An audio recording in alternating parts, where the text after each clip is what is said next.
오늘 승리 찬양대에서 드렸던 찬양곡, 제 평생 처음 듣는 찬양곡 같은데 참 귀한 찬양 가사라 생각합니다. 그 가사 내용을 충분히 다 이해하지 못했지만 주님 발자취, 그 주님 가신 길을 나도 따라가겠습니다라는 귀한 헌신 찬양인데, 저는 그 찬양 가사를 묵상하며 함께 찬양대와 하나님께 올려드릴 때에 주님 걸어가신 그 십자가의 길, 그 길이, 고난의 길이 과연 저와 여러분들이 영광스러운 길인 줄 믿는가? 이 질문을 스쳐 지나가게 던지게 되었습니다. 그 이유는 주님 섬김의 지경을 넓혀 주소서라는 제목 아래, 또 표 아래 이렇게 주일마다 말씀을 묵상하면서 섬김의 자세가 겸손인데, 예수님이 걸어가신 그 십자가의 고난의 길, 그 영광스러운 길을 예수님을 본받아 겸손한 마음이 없으면요, 그 길을 결코 걸을 수가 없습니다. 걸으려고 하지도 않고요. 더 나아가서 예수님이 걸어가신 그 고난의 길, 십자가의 길을, 발자취를 알지도 깨닫지도 못합니다.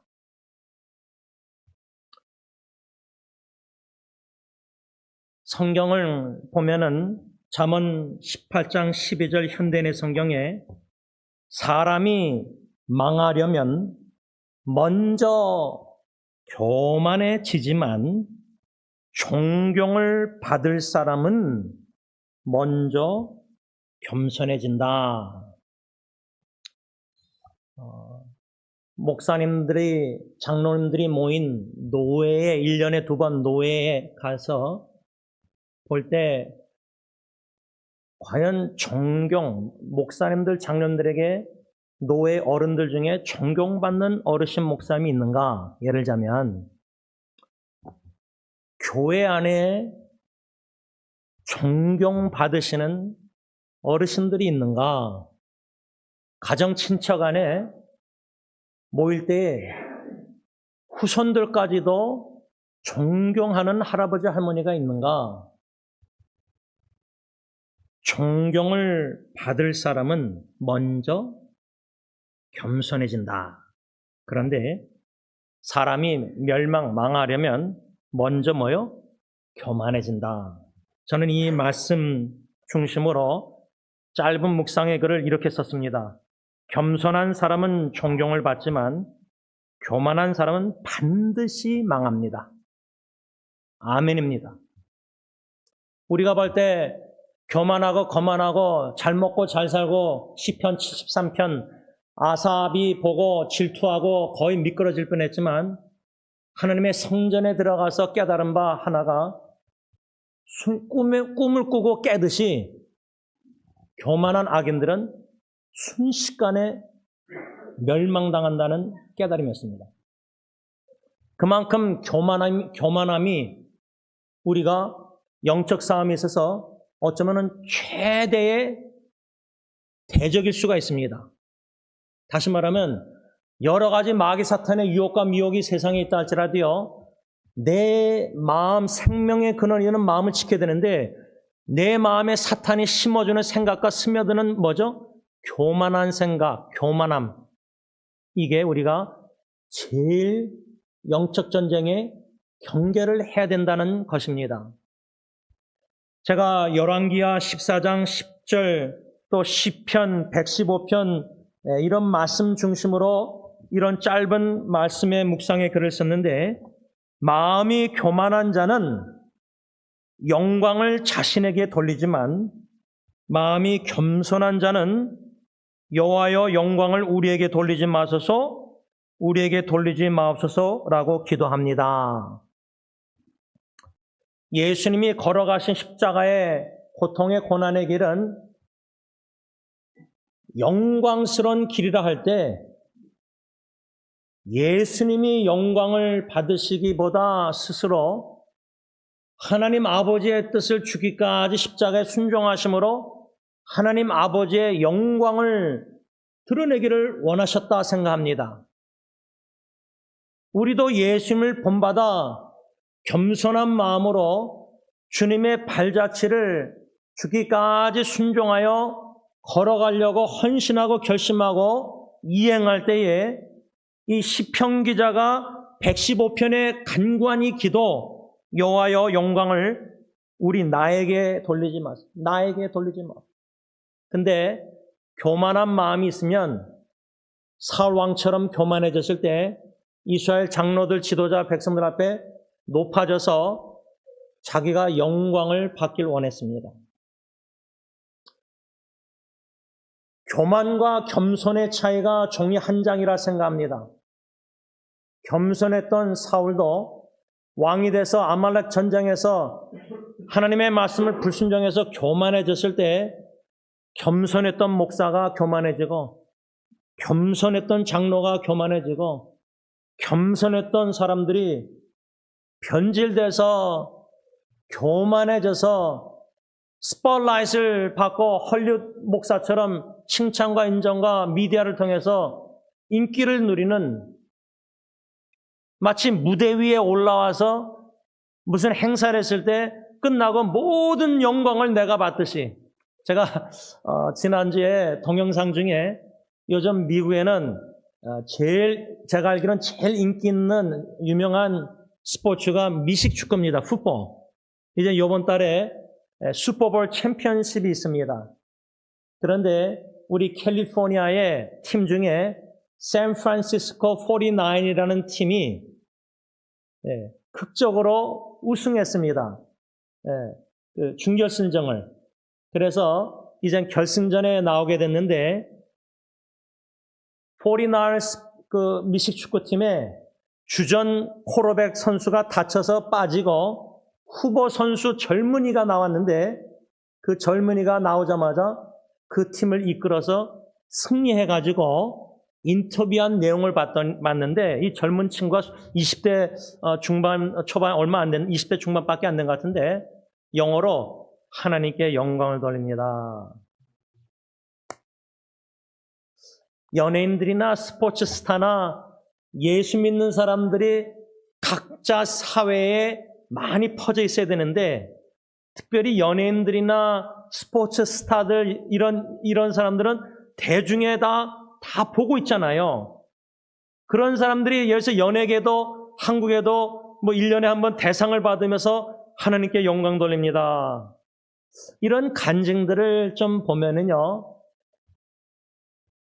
저같이 몰록길 조그만 교회에서 목회하는 목사하고 예를 들면 강남의 큰 교회에서 목회하는 분이 하나님께 영광 돌리는 거하고 예를 들자면 하나님께 영광을 돌리는 것이 마땅한데요. 그 영광을 마음이 교만한 생각이 들면요, 잠시 도둑질해서 내가 영광을 받으려고 합니다.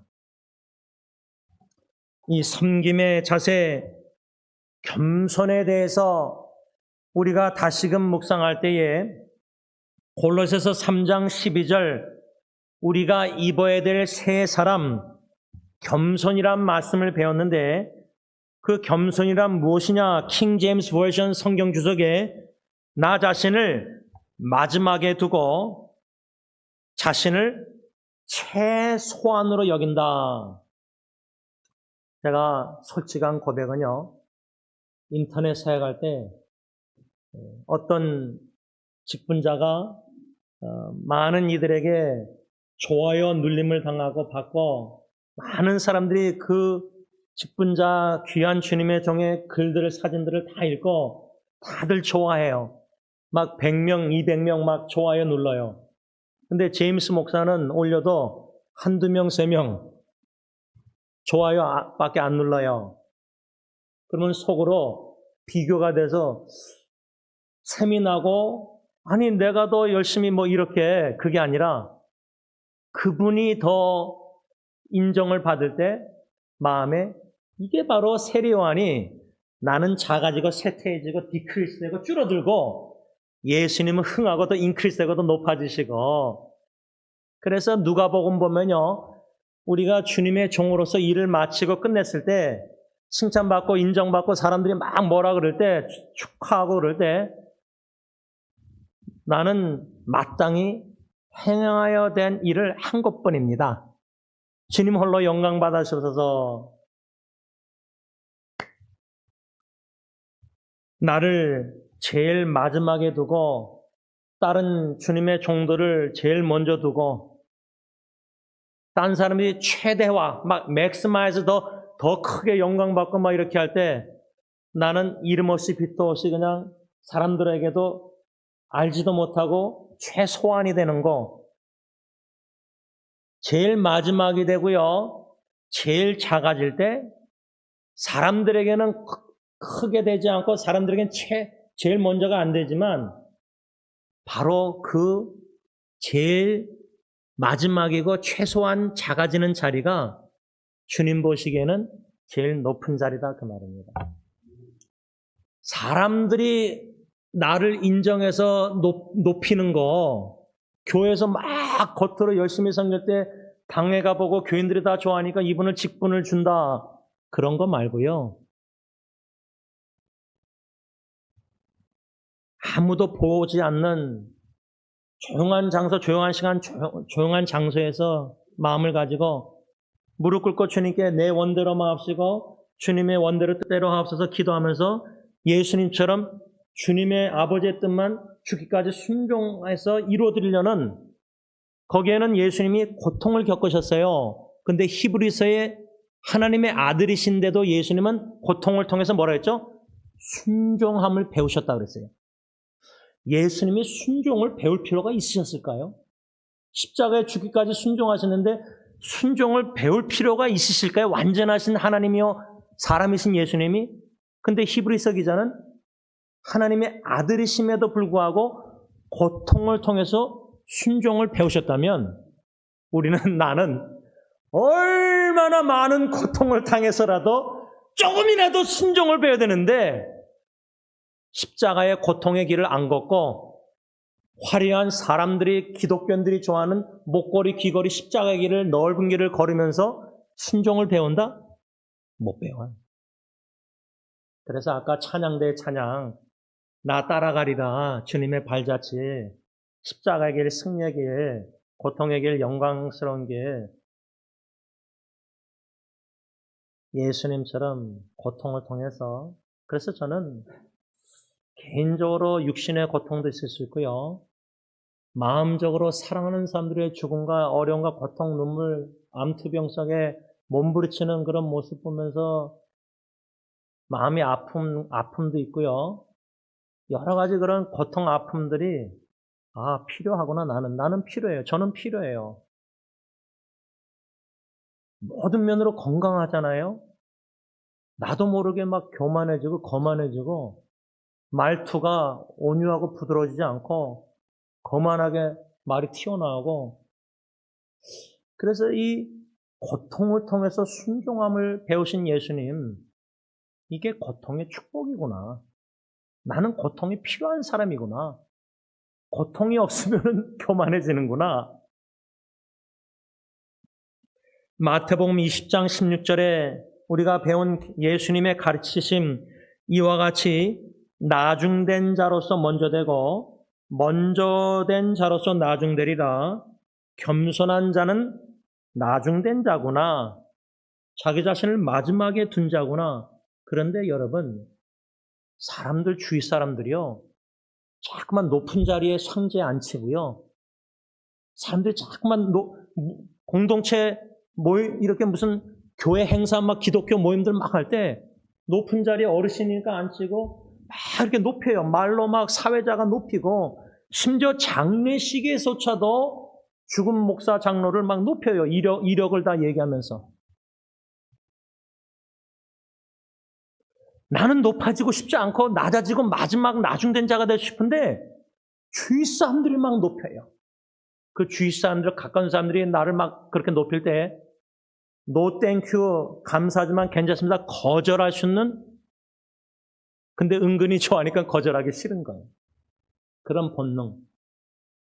여러분, 섬김의 자세, 이 겸손이라는 것을 우리가 계속 묵상할 때 적나라하게 성령님이 우리 마음의 옛사람의 죄악된 교만하고 높이고 영광을 갈취하고 이 본능을 성령님이 들춰내실 때 그 거울에, 영적 거울에, 말씀의 거울에 비춰진 나의 추악한 모습을 믿음의 영의 눈으로 직시해야 돼요.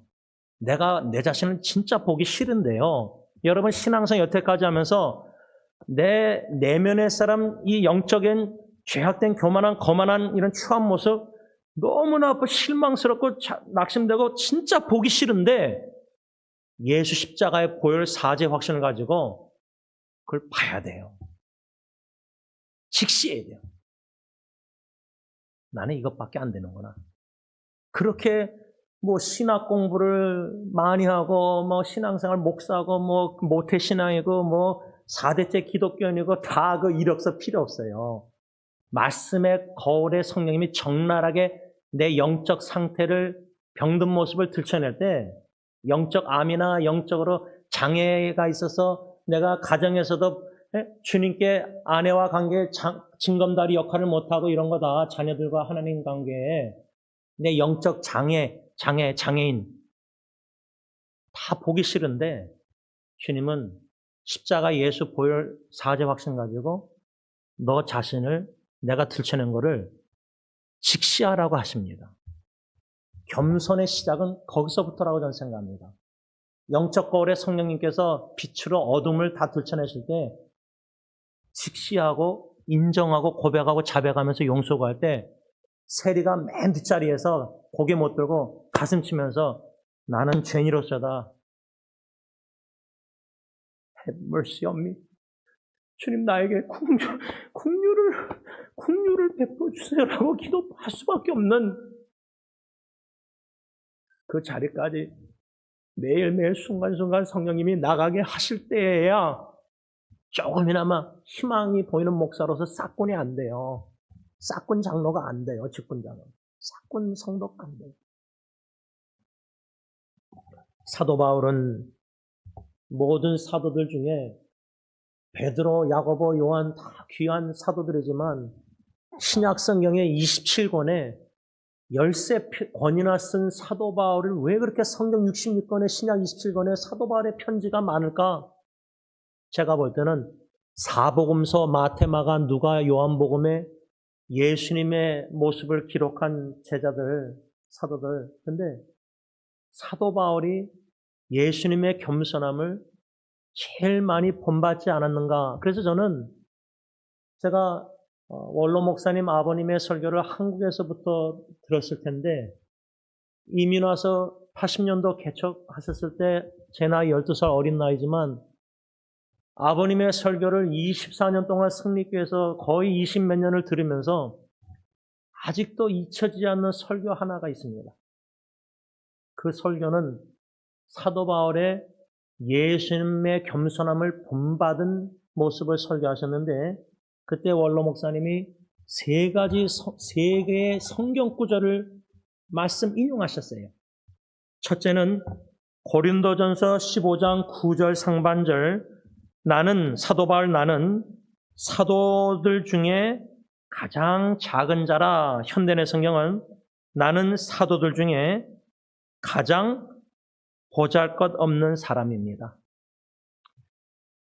두 번째 성경 구절은 예배소서 3장 8절 상반절 모든 성도들 중에 지극히 작은 자보다 더 작은 나에게. 현대의 성경은 하나님께서 모든 성도들 가운데서 가장 보잘것없는 나에게. 마지막 세 번째 원로 목사님이 인용한 성경 구절은 디모데전서 1장 15절 하반절 죄인 중에 내가 개순이라. 현대의 성경은 나는 죄인 중에서도 두목입니다. 이 설교 말씀 중에 세 성경 구절을 인용하시면서 신앙의 경주의 사도 바울 표대를 향해서 나아가면서 다메섹 도상에서 예수 믿고 나서 신앙 여정 하면 할수록 낮아지고 어디까지 낮았냐 죽기 전에 쓴 디모데서 보면은 나는 죄인 중에 괴수입니다. 사도 바울과 같은 위대한 그리스도인이 예수님의 발자취를 제일 가까이 따른 것 같은 그런 사도 바울도 신앙생활 하면 할수록 죽기 전에 나는 죄인 중에 괴수다. 제가 제 아내와 제 자녀들 앞에서 죽기 전에 중환자실이든 호스피스이든 이런 고백을 할 수 있을까? 당신의 남편 제임스는 딜런 예리언에게 너희들의 아빠 제임스는 지난주 월요일날 사랑하는 친구와 함께 1대1로 줌 기도 모임을 가졌을 때 그 형제가 지지난주 토요일날 새생명교회에서 마각교회 마음이 가난한 자교회 최전도사님의 장례식에 참여하고 와서 저에게 좀 나눴습니다. 근데 제가 그 형제의 말을 듣고 이 마각교회가 우리 베벌리 건물을 오랫동안 사용했지 않습니까? 그래서 제가 인터넷에 유튜브에 마각교회 전도사님의 장례식 1시간 넘는 거 동영상이 올라와 있는 것을 보고 조사 3분이 사촌 여동생과 또 한 분과 선교사 브라질 선교사님과 마지막 3번째 조사를 누가 했나 그 형제가 그 조사 3번째 한 분을 얘기하더라고요. 왜냐하면 그 3번째 한 분이 그 교회 간호사로서 이 전도사님이 암이 걸렸는데 2달 만에 죽었어요. 그렇게 급성으로 빨리 갔는데 2달 동안 간호를 한 거예요. 그래서 간호하면서 전도사님이 하는 말들 다 기록한 거예요. 일기 쓰듯이. 그거를 조사 때 했는데 제 친구가 하는 말이 뭐냐면 그 간호사분이 전도사님이 죽기 전에 간호할 때 뭐라 그랬냐면 예수님 만나야 되는데 예수님께 뭐냐면 죄송한 마음이 든다는 거죠. 제가 그 말을 형제에게 친구에게 듣고요. 임봉이 할머님이 생각났어요. 임봉원이 할머님 장례식 때 그 손녀딸이 조사 때 뭐라냐면요. 할머니는 식구들이 찾아갈 때마다 감사합니다, 미안합니다 2마디 하셨대요. 참 명언이라고 생각돼요. 예수님 만나기 전에 제가 아내와 아이들 앞에서 하나님의 은혜를 사랑을 생각할 때 감사. 근데 그 은혜 사랑에 보답하지 못한 나의 신앙생활을 뒤돌아보고 생각날 때는 예수님 만나기 전에 너무 죄송스러울 것 같아요. 여러분, 말씀을 좀 정리하면서 섬김의 자세, 예수님의 제자들의 발 씻기는 그 겸손함을 우리가 묵상하고 또 묵상하고 생각할 때 내가 가정에서부터 이 겸손한 예수님의 자세를 본받아서 내가 마지막이 되고 내가 나중이 되고 내가 더 작아지고 아내와 자녀들을 보면서 그게 아니라 하나님 앞에 들춰지는 나의 모든 추악한 모습들을 직시할 때에 하나님 긍휼히 여겨주시어 기도할 수밖에 없는 자라면 주님 앞에서 그 겸손함이 조금이나마 있으면은 주님 앞에서 가족 식구들, 교회 식구들, 이웃들을 겸손히 섬김으로 주님께서 더 흥해지시고 주님의 이름이 더 드러나시고 주님의 영광이 더 드러나시고 나는 십자가의 길, 고통의 길, 고난의 길 사람들에게 무시당하고 비난받고 모욕당하고 눈물과 고통, 아픔이 인정도 못 받고 비난만 받고 욕만 먹을지라도 예수님의 이름만 영광만 빛과 소금이 나타난다면 그것으로 저는 만족합니다. 감사할 수 있는 저와 여러분들 될 수 있기를 바랍니다.